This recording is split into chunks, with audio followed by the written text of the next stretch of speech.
बच्चों, welcome to my channel. आज हम करेंगे हिंदी व्याकरण का एक पार्ट जो है समास। हम पूरी कोशिश करेंगे कि हम अपने इस चैनल में हर वीडियो में हर विषय को हम स्पष्ट रूप से सही तरीके से आपको एक्सप्लेन कर सकें और प्रयास करें कि आपको सरल भाषा में ये समझ आ जाए। तो आज हम करेंगे समास। समास किसे कहते हैं, ठीक है। तो हम यहाँ से शुरुआत करते हैं। हम सबसे पहले आज जानेंगे समास कहते किसे हैं। जब समास का अर्थ क्या होता है? समास का अर्थ होता है संक्षेप। संक्षेप मतलब एक शब्द में समझाना, अपनी बात को एक शब्द में समझाना। जो आप किसी वाक्य या किसी विशेष के लिए एक शब्द प्रयोग कर सकते हैं, अपनी बात को कम शब्दों में कह देना समास होती है। या दो से अधिक पदों का संयोग, मेल की प्रक्रिया को समास कहते हैं। पद क्या होते हैं? आपके शब्द। तो दो से अधिक शब्दों के संयोग, उनके मेल से जो प्रक्रिया की जाती है उसे क्या कहते हैं? हम समास। तो अब हम आगे जानेंगे कि समास की रचना कैसे होती है। अब समास तो इसलिए आपको पता चल गया, अब इसकी रचना कैसे होती है। समास की रचना दो पदों से होती है। एक पूर्व पद होता है, एक उत्तर पद होता है। पूर्व पद जो पहले वाला प्रथम पद होता है, पहला शब्द होता है। उत्तर पद दूसरा शब्द होता है। इन दोनों को मिला के, पहले और दूसरे उत्तर और पूर्व पद को मिला के एक नया शब्द बनता है, एक नया पद बनता है, जिसे समसत पद या समास कहते हैं। जैसे आप विद्या का आल्य, आल्य मतलब घर, तो विद्या का घर कौन सा है? या बच्चे ये तो नहीं कहते कि हम विद्या के घर जा रहे हैं, नहीं, वो क्या कहते हैं? हम विद्यालय जा रहे हैं, ठीक। अपनी बात को छोटी बात में कह देना, कम शब्दों में कहना। तो हम विद्यालय जा रहे हैं, ये नहीं कहते हम विद्या का आलय जा रहे हैं, हम विद्या का घर जा रहे हैं, नहीं। तो इसमें जो विद्या है वो आपका पूर्व पद है और जो आलय है वो आपका उत्तर पद है। इन दोनों को मिला के आपका समास बना, जो बना विद्यालय, ठीक है। उसी तरह राजा का कुमार, राजकुमार बहुत सुंदर है, आप ये बोलते हैं, आप ये नहीं कहते कि राजा का कुमार बहुत सुंदर है, ठीक है। तो इससे आपको पता चलेगा कि कम शब्दों में आपने अपनी बात कह दी। तो जो राजा है इसमें वो आपका पूर्व पद है, पहला पद है, पहला शब्द है, और कुमार आपका उत्तर पद है, दूसरा शब्द है। तो इन दोनों को मिला के जो समास बना, समसत पद बना, वो हुआ आपका राजकुमार, ठीक है। इससे आपको जो मैंने हाईलाइट किया है वो इसलिए किया है ताकि आप इसको एज अ पॉइंट की तरह नोट डाउन कर सकते हैं अपनी रफ कॉपी में, नहीं तो उसको दोबारा भी देख सकते हैं, इसलिए ईजिली आपको ये समझ आ जाएगा। अब समास की रचना हो गई। अब मैं आपको बताना चाहती हूँ कि सबसे पहला हमारा पॉइंट आएगा कि समास और संधि में अंतर क्या होता है। अब समास और संधि में अंतर है, बहुत बड़ा अंतर है। कई नहीं समझ पाते, कई समझ भी जाते हैं, शायद आपको पता भी हो, क्या पता ना भी पता हो। तो आज हम बता देती हूँ मैं आपको एक बार। संधि जो होती है दो वर्णों का योग होती है, दो वर्णों का योग होती है। लेकिन समास दो पदों का, वर्ण हो गए आपके क ख ग, आपने याद किए होंगे, पढ़े होंगे, स्वर संधि, स्वर पढ़े होंगे आपने, व्यंजन पढ़े होंगे। तो वर्ण, तो दो वर्णों का जो योग होता है वो संधि होता है, और दो पदों का, दो शब्दों का जो योग होता है वो समास होता है। संधि के तोड़ने से विच्छेद होता है, आपने संधि विच्छेद पढ़ा होगा। संधि के तोड़ने से विच्छेद होता है, समास का विग्रह होता है, ठीक है। हिंदी में संधि केवल तत्सम पदों में होती है, तत्सम पद होते हैं आपके संस्कृत में। आप कहेंगे तो मैं इस पे भी एक अलग वीडियो बना दूंगी। तो हिंदी में संधि केवल तत्सम पदों पर होती है, संधि। समास संस्कृत तत्सम पर, हिंदी पर, उर्दू, हर प्रकार के पदों पर, हर शब्द पे, हर प्रकार के शब्दों पर होता है समास। जैसे एग्जाम्पल देके मैं आपको समझा देती हूँ। पीतांबर, तो पीत प्लस आंबर ये होती है आपकी संधि विच्छेद, ये होती है आपकी संधि विच्छेद और ये आपकी हुई संधि। ठीक है, पीत प्लस आंबर। लेकिन समास में क्या होता है, पीतांबर। पीते हैं जिसके अंबर, पीत है जिसका अंबर, सॉरी यहाँ पे है पीत। पीत मतलब पीला है, अंबर, अंबर मीन्स वस्त्र, तो पीला है, पीले हैं जिसके वस्त्र, ठीक है, वो पीतांबर। ठीक है, तो इन दोनों में फ़र्क हमने देखा, पीतांबर और पीतांबर एक जैसे शब्द मैंने लिए ताकि आपको संधि और समास में अंतर पता चल जाए। तो ये हुआ इन दोनों में अंतर, शायद आपको भी समझ आ गया हो। ठीक है, अब आगे हम आते हैं, समास के 6 भेद होते हैं। ठीक है, इन 6 भेदों में एक तत्पुरुष समास ऐसा है जिसके अपने खुद के 6 भेद होते हैं। ठीक है, बहुत आसान होते हैं, मैं आपको कराते जाऊंगी आगे। तो इसके 6 भेद, अव्ययीभाव समास, तत्पुरुष समास, बहुव्रीहि समास, द्विगु समास, द्वंद्व समास और कर्मधारय समास। आप एक ही बार ध्यान से सुनेंगे तो आपको सारे समास समझ आ जाएंगे। मैं हिंट्स बता दूंगी जिससे आपको पता चल जाएगा ये कौन सा समास है। ठीक है, चलिए पहले शुरू करते हैं अव्ययीभाव। अब आपने पढ़ा होगा अव्यय क्या होता है। अव्यय क्या होता है, इस पे भी बहुत जल्दी 1-2 दिन में मेरी वीडियो आ जाएगी, आप देख सकते हैं।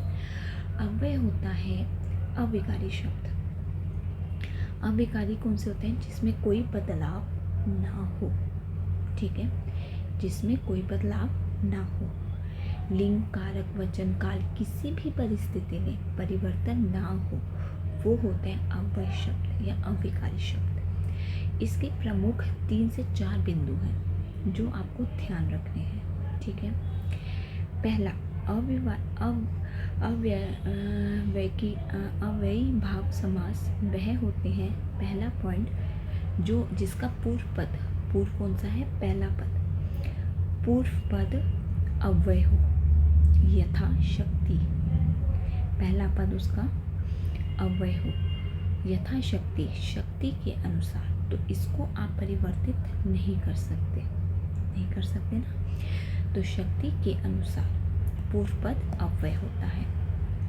दूसरा, प्रथम पद या पूर्व पद की अनुरावृत्ति होती है, मीन्स वो रिपीट होता है।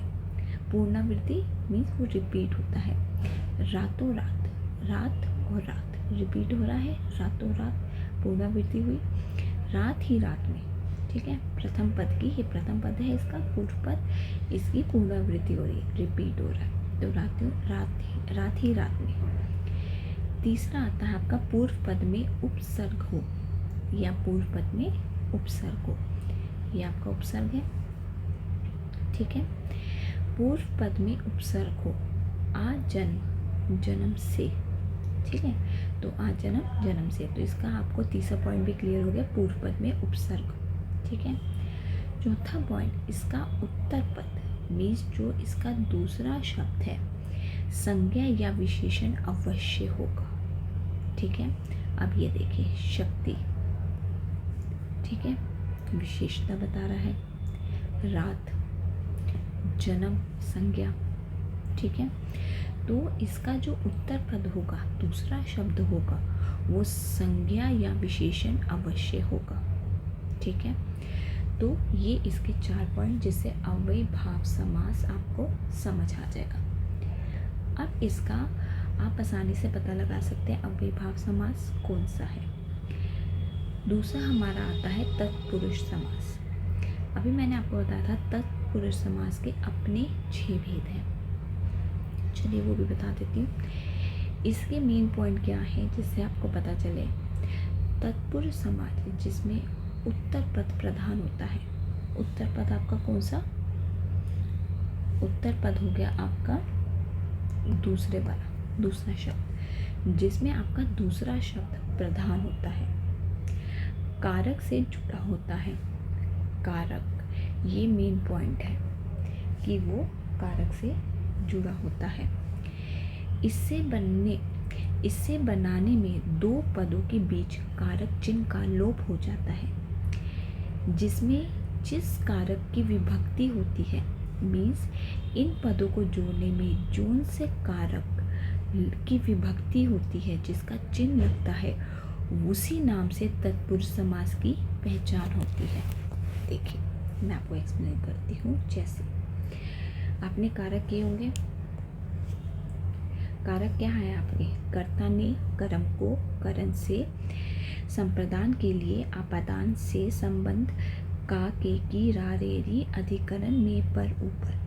ठीक है, ये आपके कारक है, आपने पढ़े हैं। उसी तरह स्वर्ग प्राप्त, अब स्वर्ग प्राप्त आपका समास है। स्वर्ग को प्राप्त, जो स्वर्ग को प्राप्त हुआ, ठीक है, जो स्वर्ग को प्राप्त हुआ, तो को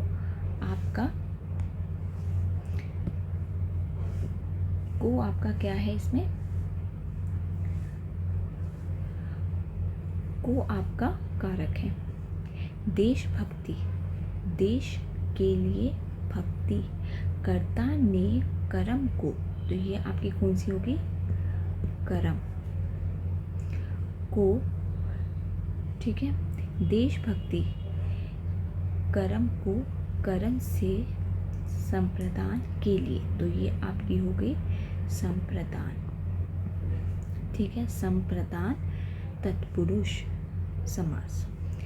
राजपुत्र, राजा का पुत्र, जहाँ क की विभक्ति होगी कारक में, वही ये तत्पुरुष कहलाएगा। अब इसमें 6 प्रकार के होते हैं। आपको कारक का चार्ट याद करना अति आवश्यक है। उस पर भी मैं बहुत जल्दी एक वीडियो डालने वाली हूँ, तो आप देख लीजिएगा। अब तत्पुरुष के 6 होते हैं भेद। कर्म तत्पुरुष, कारण, संप्रदान, अपादान, सॉरी ये आपका है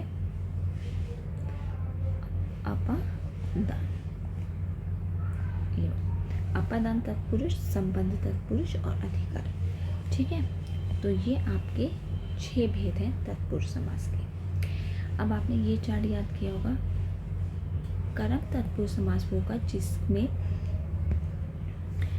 जिसमें आपकी को विभक्ति यूज होगी। करण वो होगा जिसमें से या के द्वारा विभक्ति इस्तेमाल होगी। संप्रदान वो होगा जहाँ के लिए विभक्ति मैंने भी आपको बताया प्रयोग हुई है। अपादान से इसमें 2 हैं, तो ये वाली जो अपादान की विभक्ति होती है से, ये किसी चीज़ को अलग करना, ये बहुत अच्छे तरीके से समझा दूंगी मैं। मेरी एक वीडियो आने वाली है, कल तक शायद आ जाए वो, तो उसमें आपको ये मैं एक्सप्लेन कर दूंगी। संबंध, जहाँ आपस में संबंध बता जाए, का, के, की, रा, रे, री। अधिकरण में, पर, ऊपर। तो ये आपको चार्ट याद करना है तत्पुरुष समास का। ये आपको याद होगा, कारक में नहीं है तो आप कर लीजिएगा, मैं वीडियो भी डाल दूँगी। तो इससे आप तत्पुरुष समास पता लगा सकते हैं। अगला हमारा आता है कर्मधारय समास। कर्मधारय समास वो होता है जो किसी की समानता बताता है कि इसके समान है ये। इसमें पॉइंट ध्यान रखने वाला ये है कि उत्तर पद प्रधान होता है, में दूसरा पद जो होता है वो प्रधान होता है। इस समास में विशेष और विशेष्य और उपमेय उपमान से मिलकर बनते हैं। जैसे चरण कमल, ठीक है। चरण पहला पद है आपका पूर्व पद, कमल आपका उत्तर पद, तो प्रधान कौन सा आपका उत्तर पद। चरण तो सबके होते हैं, सबके पैर होते हैं, चरण मतलब पैर होते हैं ना, चरण सबके पास है। लेकिन कमल के समान चरण, जिसके चरण कमल के समान है, कि चरण कैसे हैं, कमल के समान, तो प्रधान कौन सा हुआ आपका, आपका प्रधान हुआ इसमें, आपका प्रधान हुआ इसमें कमल उत्तर पद। कमल के समान चरण। नील गगन, नीला तो रंग भी हो सकता है, पतंग भी हो सकती है, कपड़े भी हो सकते हैं, लेकिन नहीं, नीला क्या है, गगन, आसमान, नीला है जो गगन। महात्मा, ठीक है, महान तो कोई भी हो सकता है, ठीक है, लेकिन महान है जो आत्मा। इसमें विशेष किसको बताया जा रहा है, आत्मा को, विशेष गुण है आत्मा। तो इससे आपको जो चरण कमल, नील गगन, महात्मा जैसे शब्द आएंगे वो आपके कर्मधारय समास होंगे, जो जिसमें उत्तर पद प्रधान होता है और उत्तर पद प्रधान है जिसमें के समान उसकी तुलना की जाती है कि ये चीज़ इसके समान है, उसकी तुलना की गई है।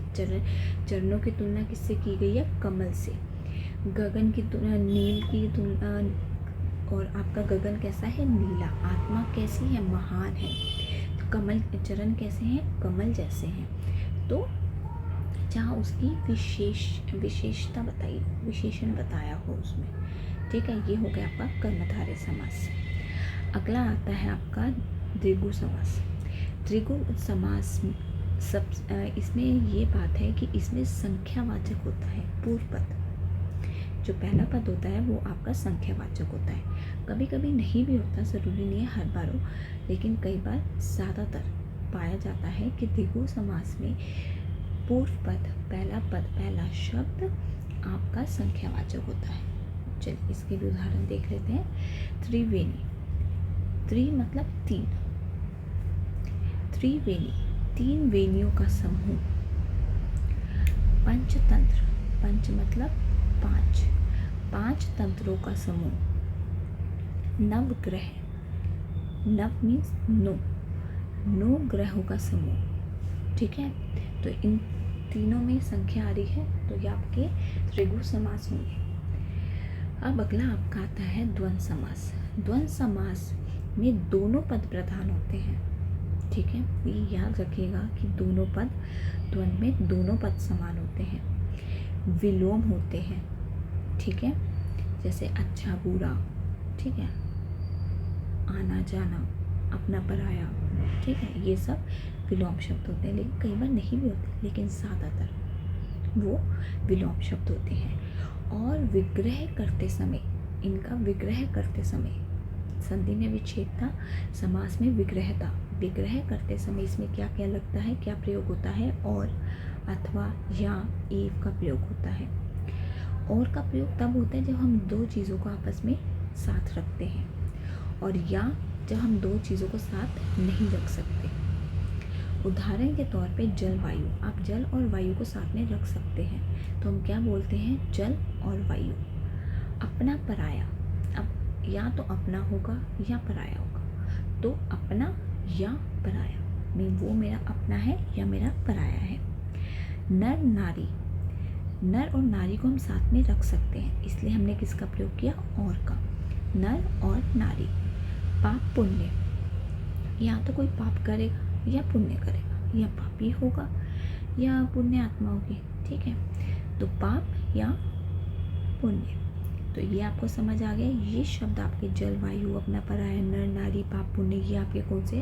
द्वंद्व समास है। इसमें दोनों पद प्रधान होते हैं और विलोम होते हैं, हर बार नहीं होते पर ज़्यादातर होते हैं, ठीक है। अब हमारा अगला आता है बहुव्रीहि समास। बहुव्रीहि समास क्या होता है? इसमें दोनों पद ही प्रधान नहीं होते, इसमें दोनों पद प्रधान नहीं होते।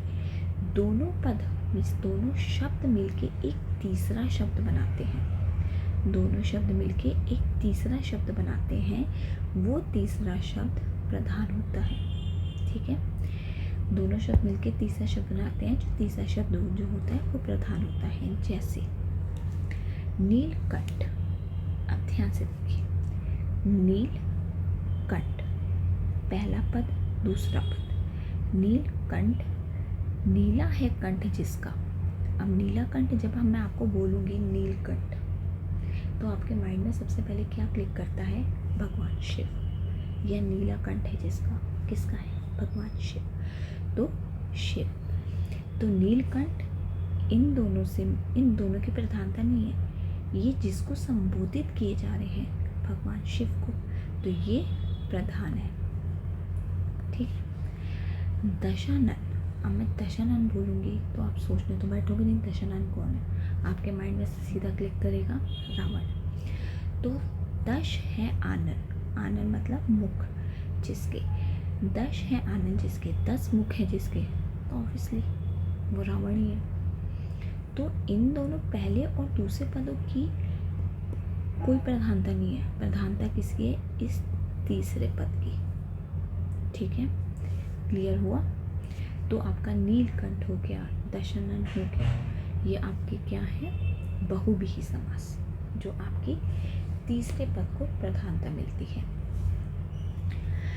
Thank you for watching. अगर ना समझ आया हो तो आप दोबारा वीडियो देख सकते हैं, कोई परेशानी हो तो आप वो भी दे सकते हैं, किसी टॉपिक पे आपको वीडियो चाहिए तो आप वो भी बता सकते हैं। बाकी मैंने सब कुछ लिख के शॉर्ट फॉर्म में रखा है ताकि आप आसानी से सब समझ सके और अच्छे से सीख सके।